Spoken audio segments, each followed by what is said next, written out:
my guests who are my friends who are on the dais. My extreme left is Rupanjana De. She is from Kolkata and she is a Central Council member of the Institute and my council colleague. My immediate left is Mr. Ashish Mohan. He is the Secretary at the Institute of Company Secretaries of India. To my immediate right is Mr. Sandeep Kejriwal. He is also a council member from Calcutta and incidentally he is the program director for today's program. To my extreme right is Mr. Mohit Shah. He is the chairman of the Regional Council of the Institute of Company Secretaries of India. He is also based from Kolkata. Quickly, there are two areas for a company secretary. One, he can be in employment as a company secretary, where he heads the compliance and the governance function of every company, or he can also be into practice. I'm a practicing company secretary, so are the members on the dais, all of them are practicing company secretaries. But we felt that there is also need for having programs for the corporate secretaries, identifying the role which they play. And today's theme, if you look at, there it is on CS, on corporate governance for Viksit Bharat, how we can transform the corporate governance for Viksit Bharat. That is the theme for today's and tomorrow. This is a 1.5 day program which is going to be held here. Basically, if you look at the institute, we have 3 levels of functioning. One, at the top is the Central Council. I am the president of the institute. My name is CSB Narasimhan. And we have 15 elected members and 5 government nominees in the Central Council. This is the policy making decision for the institute. And then we have the Regional Council. We have 4 Regional Council, North, East, West, South, and North, East, West, South. And we have all India level, we have about 73,000 members and around 2 lakh students. Then the last grade is a chapter level. That is that we have got chapters in 73 chapters are there. We have opened, the last one was in Gandhinagar, in Gift City. It has been opened. And this chapter meets with the demands of the students over there, the members over there, conducts programs for them. We have, as I told you, we've got about 2 lakh students and about 73,000 members. In the city of Calcutta, we have about 2,780 members. And we have about, in the entire West Bengal, we have about 4,135 members. And in the entire eastern region comprises of West Bengal, Odisha, the Bihar, Jharkhand and northeastern states. So all including Assam, etc. will be coming in. We have about 6,900 members. And number of students in the city of Calcutta is about 6,900 students. And in the entire West Bengal is about 9,800 odd students. And in the entire eastern region, the number of students is about 20,700 odd students. Having said this, there are 3 levels of examination.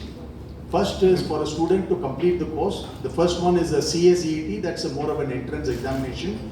That's objective type questions are asked, and that is the first level.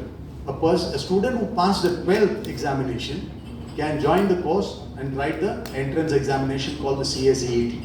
Once he completes the CSET, then he has to register himself for the executive course, that's the second level of examination. A graduate from any field other than fine arts can directly join the executive examination. A graduate need not write the entrance examination called the CSET, directly join the executive examination. So register for the executive examination. And then once you pass the executive, then you are required to do a training for about 21 months. And once you complete the training, you can also, in fact, training is mandatory, but you can join the professional, take up the professional course anytime after completing the CS executive examination.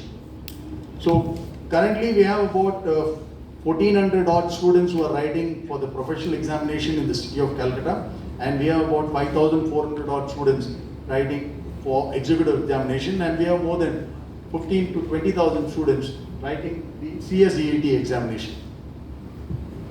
In order for the development of the profession, we also look at various study centers. That is to facilitate the members to gain knowledge.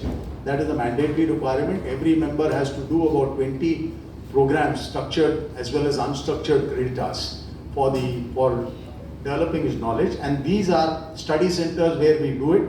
And overall we have about 172 study centers. And in EIRO, that is Eastern Region, we have about 23, and in West Bengal we have about 4, and in Kolkata specific, we have about 3. That is in Bhavanipur Education Society College, Haldia Law College, and IIM Kolkata. We also have academic collaboration with various universities. Overall, we have about 146 academic collaboration. In EIRO Eastern Region, we have about 24. In West Bengal, around 2, that is in Kolkata. Both of them are in Kolkata. One is in IIM Kolkata, and Amity University we have. Apart from this, we also have 4 Center for Corporate Governance Research and Training. We call it CCGRT. We have 4 of them. One is under construction in Manesar. We have one in Newtown, Kolkata. It's a very big, we have about a 2-acre plot over there where we have constructed it. And that is next to Amity University itself. And we have one in Hyderabad, again a CCGRT, and we have one in Mumbai, that is in Belapur, that's also CCGRT. In order to encourage more students joining our course, we also have signature awards. Overall, about 107 we have tied up. And in West Bengal, in EIRO Western Region, we have about 14. In West Bengal, that is 2. Both are in Calcutta, University of Kalyani and IIM Calcutta. The outstanding students who are passing the course from that college are awarded by our institute. We also have Guru Shrestha Award in order to encourage the teachers who are teaching the students. The outstanding contribution of teachers for the benefit of the students, we recognize that, and we have the Guru Shrestha Award as well. Across the country we do it. We also have a fair number of overseas centers. In other words, we find that although out of the 73,000, we have more than 1,000, nearly 1,000 odd members who are not really in India, but stationed outside India. And in order to, wherever the concentration of our members is very large, we have a center, we have about 6 centers, which are in UAE, UK, Canada, Australia, Singapore, and USA. These are the 6 centers where we are. And in fact, we find that in all these centers, quite a few of our members are doing not very much dissimilar. The work which we are doing here is not very dissimilar from that. In other words, more or less akin to what is being done here.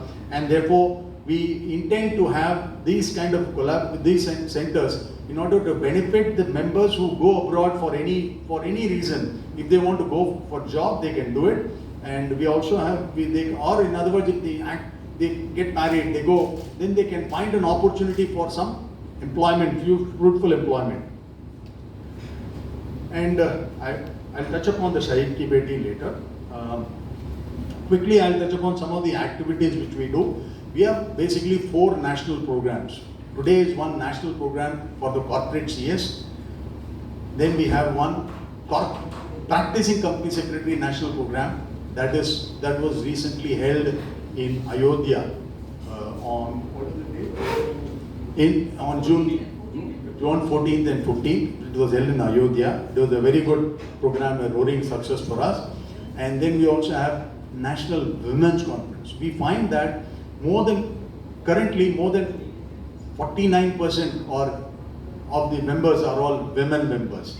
And in fact, among the students who are joining us, we find more than 50% of the students who are joining us are all girl students. So we find that the importance is there for women, and therefore we have a National Women's Conference as well. And that was held in the city of Bangalore in the month of March, because that coincided with the International Women's Day. Then our major program is, if I may say so, is the National Convention, where the congregation of members and students is pretty large. And on an average, we have more than 1,500 to 1,800 members joining in. That program is going to be held later this year on the 8th, 9th and 10th of November in the city of Mumbai. That's a national program. In fact, the chairperson SEBI, Madam Madhavpuri Buch, has already consented the this thing to be the guest of honor for that program. We have yet to decide on the chief guest.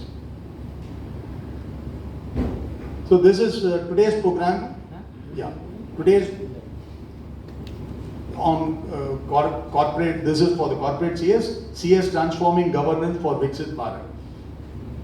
I want to highlight something about Viksit Bharat. I think you all know that India has been doing exceedingly well, and the GDP growth is phenomenal. I can tell you this, and because we were 10 years back, we were the 10th largest economy in the world. From there, currently we are now the 5th largest economy in the world, doing exceedingly well. And we expect that this growth is going to go further up. In fact, the government was aiming 5 trillion. And currently, our share capital, the capital market is up past the 5 trillion mark. And we are currently doing over 4 trillion. In 2025, they wanted to do, thanks to COVID, that's not been achievable. But anyway, the government is now aiming to be 10 trillion by 2030. What does it mean? It means that we will become the 3rd largest economy in the world after China, after US and China. So that is the position we are planning to occupy. That's the government aim, and we are working towards that. And if you want to see the reasoning behind it, why it is going to be beneficial for the profession, we find that the capital market is given a big boost. The capital market, which was around, in fact, the index, if you want to measure the robustness of the capital market, one of the main, this thing is the index itself. The index, which was about 25,000, BSE index, which was 25,000 10 years back, is now crossed 80,000 in a matter of 10 years. And the pundits who really predict what's happening in the market, their expectation is India will touch the 1,50,000 index by 2030. So this is the expectation from the people who are there in the market, and I'm sure it's an absolute possibility, not a distinct possibility, it's an absolute possibility. And when we talk about the capital market, the one profession which will come to the mind of anybody is that of the company secretary, because he is always heading the compliance part of the capital market as far as SEBI is concerned, as far as the company law is concerned. These are two crucial areas where the company secretaries play a very, very vital role. And of course, the corporate governance. Corporate governance, to say the least, is one of the most important aspect of it, and we call ourselves the governance professional. And let me touch on some of the other activity. We are also planning to have a international conference in Middle East on the 4th, 5th, 6th of September. This is responsible investment for sustainable future. I'm sure all of you would realize that there's a great importance which is coming about on ESG, environment and social governance. And that is again, the G20 meet which was held in India a couple of years back, highlighted the need for having this ESG in place in all the countries, and India is also committed to become carbon free by 2030. So we expect that ESG is a very important role, and most of the investors, foreign investors, when they make the investment, they are looking at that they are making an investment only in those companies which are looking at sustaining the environment for the future. So that is the most important thing. We have seen the havoc which the climate change is making across the world. So this is going to be held on 4th, 5th of September. And we also have an international conference every year. We started 3 years back. This year we had the 3rd international conference in Singapore. We have already had 2 international conferences, one in UK and one in UAE. And this year we had in Singapore. And I'm mighty pleased to inform you that we had more than 100 members from India who traveled from India to Singapore for attending the conference. And that again was based on where was it? Actually, it's not it. Okay. Initiatives for the students. We can rope in more students joining the course. In fact, through your medium, I want to appeal to all of you to tell about the importance of this course, which I'm going to highlight in the few words from now. In my discussion with the regulators, I've been told that the demand for professionals, there's going to be dearth of the professionals in the years to come. In other words, the demand is going to go so high. And we are targeting at least about 150,000 members by 2047, when the government is aiming to be one of the largest economy in the world, besides UK and Canada, UK and China. Sorry, USA and China by 2047. That's the 100th year of independence. The Viksit Bharat 2047. We will be one of the most developed countries in the world. So this is a possibility, and when you are looking at it, currently we are only 70 or 1,000. So we need to have at least add on 80,000. So unless we have more students coming our way, we cannot have churn out more members. Therefore, because this profession is going to be a standard profession in the years to come. All of you would know about the fact that the government, the parliament passed a bill on arbitration and mediation. In fact, the Chief Justice is on record to say that if no further cases are filed in the courts, the current cases which are filed will take 2050 for everything to get resolved. In other words, they are saddled with a lot of cases coming in, and they don't have the time to resolve them. And therefore, they have passed this mediation and arbitration bill, where it is made mandatory that there should be a clause in every agreement for arbitration or mediation and arbitration. So, looking at that opportunity, we have opened a first ICSI ADR Center, International ADR Center in Noida on the 29th of February. It was opened through the hands of former Chief Justice of the country, Mr. Sadashivam. And we expect that more traction will be looking at more traction coming in. And once we have sufficient traction, then we plan to replicate these ADR centers in some of the other large establishments which are there at the institute disposal, including the one in Newtown, Rajarhat. There we have a very large establishment. We may have one more international ADR center over there as well. On the MSME front, we find there is a lot of scope for our members. In fact, most of the entrepreneurs, they know more about the business, less about the compliance. So we handhold the businessmen to comply because they don't have any exception for not compliant, and then the cost of non-compliance is pretty severe. And therefore, our members are fully involved in the MSME segment. They handhold the entrepreneurs to take them in their journey to make them a very successful businessman. There's also a new concept which has come about on social audit. In fact, the NGOs, I'm sure all of you know about the NGOs or non-profit organization can now raise money from the public. Now this is money which is being raised. They will issue a units to them, the public shareholders. We don't call them shareholders, we call them unit holders. But they cannot trade, and they can get it listed, but they cannot trade in the securities. It's more of a small-time contribution for a noble cause. Most of the NGOs are taking money for the purpose of developing doing some activity which will benefit the community at large. That's the purpose for which they are raising money, and they get them listed on the stock exchange. Currently about 8 to 9 units have already listed, and about nearly 45 to 50 are in the pipeline for getting listed in the social stock exchange. And there is more recognition which came our way by the regulator, SEBI, who had announced that a company secretary can also be a social auditor. We call it social impact assessor. So the purpose of this assessor is to make sure the purpose for which the money has been raised has been spent only for the cost for which it is raised, and there is no siphoning of funds. And therefore that is a very important role our members will be playing in the years to come. We also have a concept of a UDIN. Any document which is certified, we have identified certain very important documents which are required to be certified. And those documents, the individual who is doing the certification has to generate a unique document identification number, UDIN. You cannot backdate it. If I am signing today, that has to be generated 7 days in advance or on date and then sign.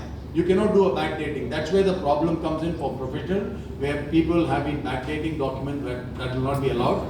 And we expect that UDIN, and it's come to stay. We have already covered about a 10 to 15, 12 certification under the UDIN concept. And this is a very important decision which was taken. Similarly, we also for employee company secretaries to identify how many of our people are in employment, we have ECSI, an employee company secretary identification number. So this is also need to be generated for every member who's taking up employment. Out of 70 odd thousand, with the number of members in practice is around 14,000, and the balance are in employment. Recognitions, we keep seeking recognition from the regulator because these are important aspects for sustaining the profession itself. And I'm thankful to inform you that I'm thankful to the regulators for the recognition that they have been giving. The recent one was the Impact Assessor, Social Impact Assessor, which was received, and one from IFCA, that is the International Financial Services Center Authority, which is based in the GIFT City in Gandhinagar. And we have signed an MOU with IFCA, and we had a half-a-day program for our members where the topic was only on GIFT City and the role the professional can play in the new environment which is coming up.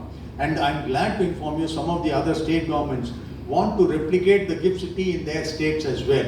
And we expect that there will be a lot of opportunities for our members. In fact, a compliance officer in any unit in the GIFT City has to have a company secretary as his compliance officer. Recognition from SEBI has been coming in, and we expect that there are some changes which are coming under the LODR and as well as ICDR, two important regulation of SEBI. In this also we will be getting some recognitions coming our way.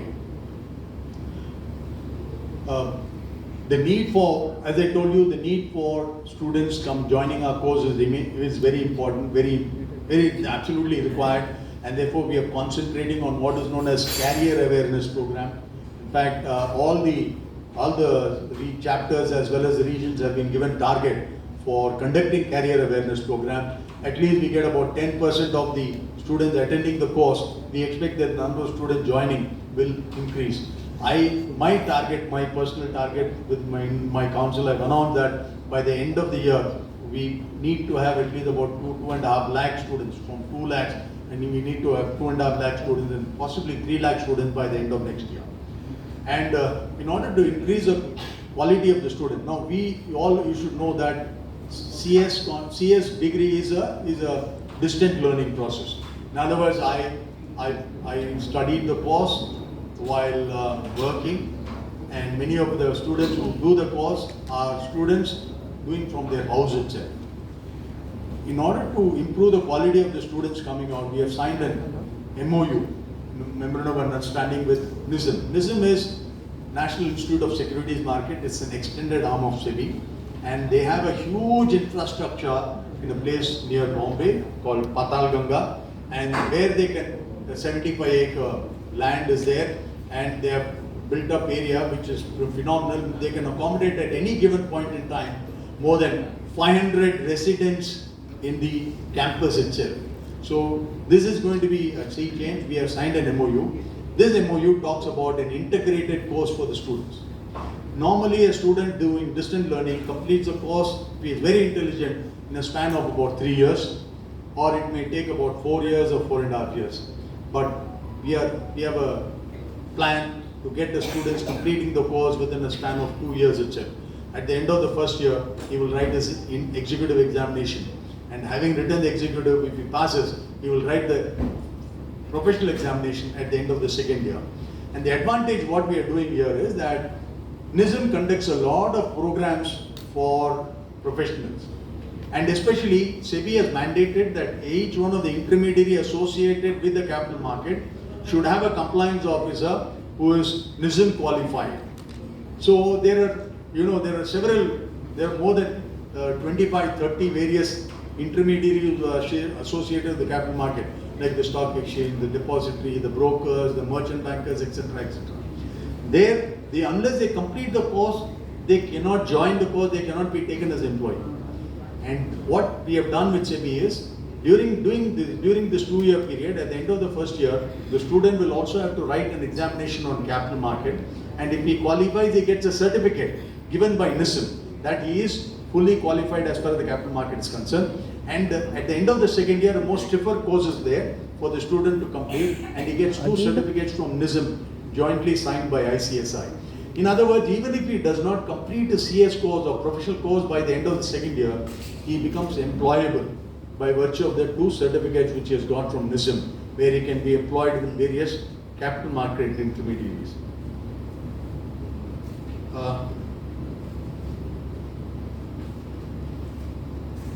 To have MOUs with IIM. We have about 17 IIMs are covered for the MOU, and National Law University, we have MOU with NISM. We also have MOU with IFCA, which I mentioned about it. So all these MOUs are with it's a win-win situation for both of us. They are looking at some programs from our members for the students who are studying in that course. So we are able to do that. And incidentally, we are also attracting more students coming our way. Some of the social incentives, initiatives which have been taken, I need to highlight some of them. I'm sure all of you would know the concept of Agniveer, which started by the government about 3 years back. And that's basically for 5 years. They are employed in the Army, Navy or the Air Force, and after that they need to move out. So that is they are fully trained.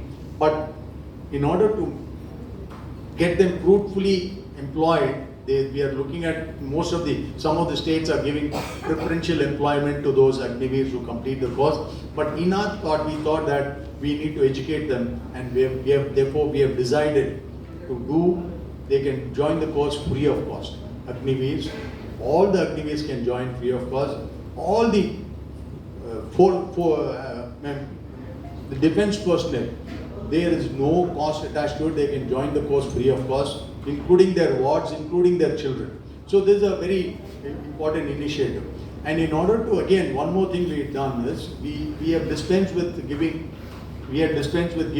mementos. Instead, we used to give them Shahid Ki Beti certificate. So a nominal amount is contributed by the institute against each one of the certificate given. And so far, around 41 lakhs has been transferred to the government, to the Defense Ministry, for distribution to the martyrs' daughters. So those person is passed away and then he has a daughter. Their education is being taken care of by whatever contribution, minimum small amount of contribution is being done by us.